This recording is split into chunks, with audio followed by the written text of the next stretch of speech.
Hey gang, I'm Dirk from Baxendell Physio. This is Noah. He's going to be our model today. Today I thought I'd talk to you about my 3 top tips for people with back pain. Okay.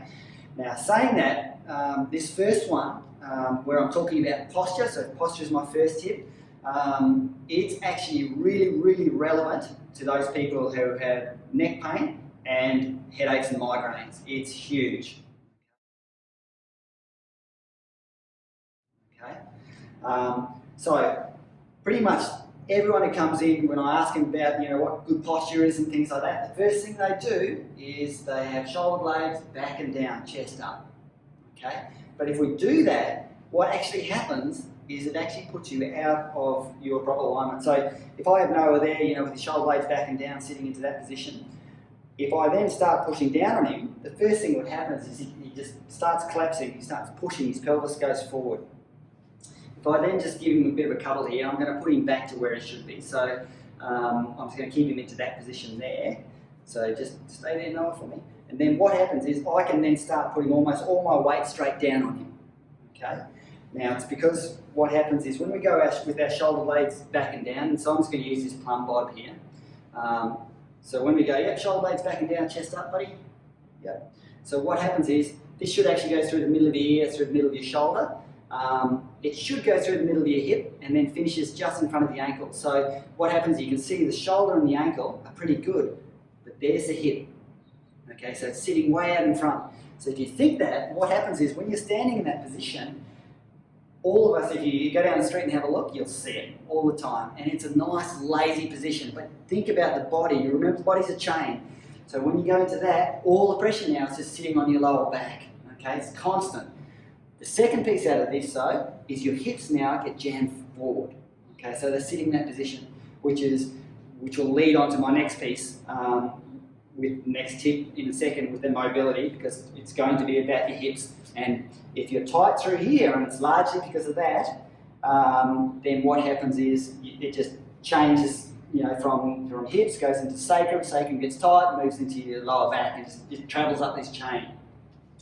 Why it's relevant to headaches here though, or migraines, is when we're going with the shoulder blades back and down, everybody goes, oh look, I'm worried about my little hump here or things like that.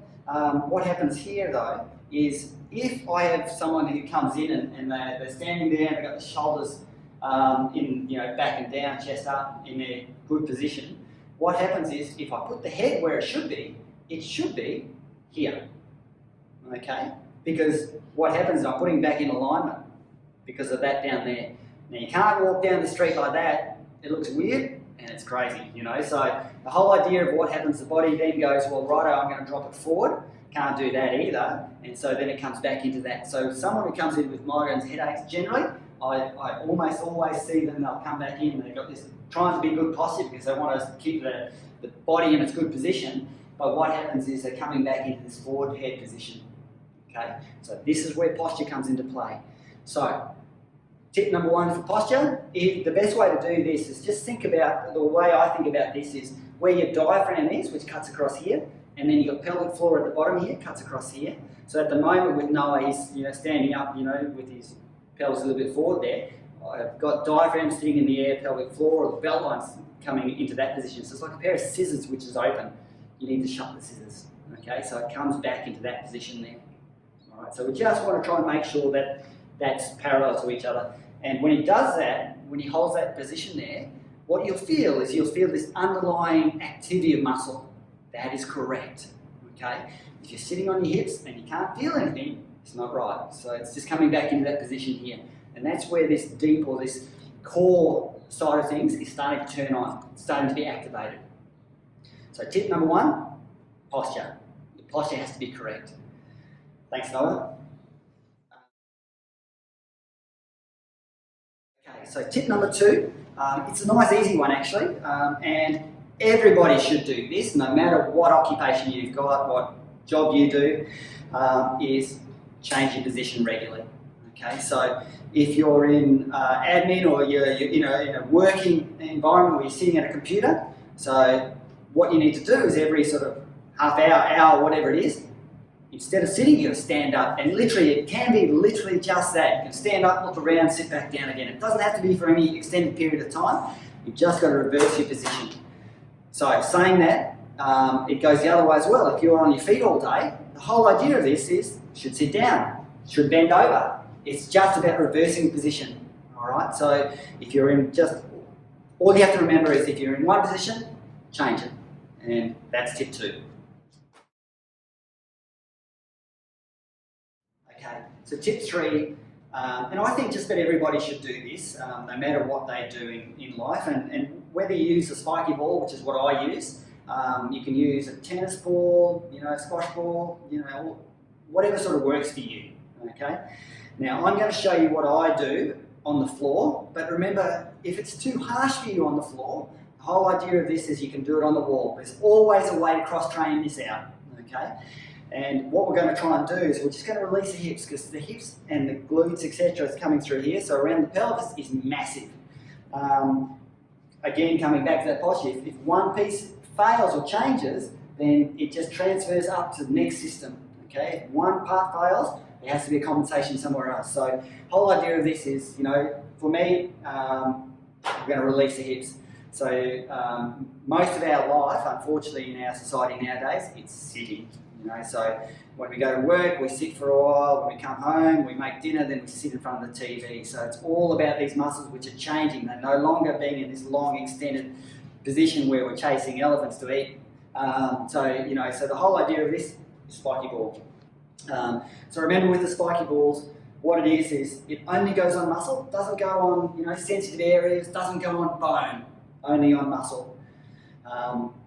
I think about when I do the hip, I almost think about horseshoe shape or pockets. Okay, so I do one in the money pocket, so basically at the front here. Second piece is down the seam line, so where everyone talks about is when you feel that hip bone, so go above that, there's a meaty part, that's number 2. And number 3 is top of your glute, so top of your back pocket, middle of your back pocket. All right, so I'll take you through each one. Okay, so again, the way I do this, so I'm just going to go into the back glute part. So the way I do that is I'm just literally going into the glute there and rolling, sitting on top of it there. Now, I do it this way. I'll show you 2 different ways of doing this, but I do it this way. So now I can actually take whatever weight I can. If I don't want to put all my weight on the wall, I can take it off with my knees and my arms here. The other way to do this is you can lie on through there. The whole idea of this is you're going into the middle of the glute there, you move that ball around until you get that little ouchie spot, your eyes pop out of your head, then stop. Okay, so what should happen is that, when I went to university, they told me that, you hit a trigger point, you release it, it'll go away. They lied.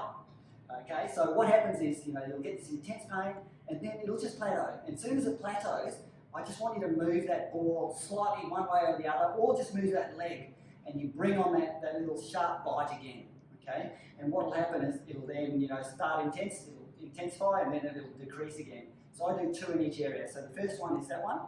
Second one is then, I'm just going to take it up a little bit higher, so I'm going to go top of my glute now, and then, so I'm now again sitting up the top here, and I'll just move it around until I find where I go, oh, yeah, there it is. Hold it there until it settles. It'll take generally about 30 seconds to a minute. If it's any more than a minute, it's not a primary trigger point, so you just have to move it anyway. So there, so I find the second one, then I'll move it again, so I can just move my leg. So that's 2, so now I've got 1 and 2.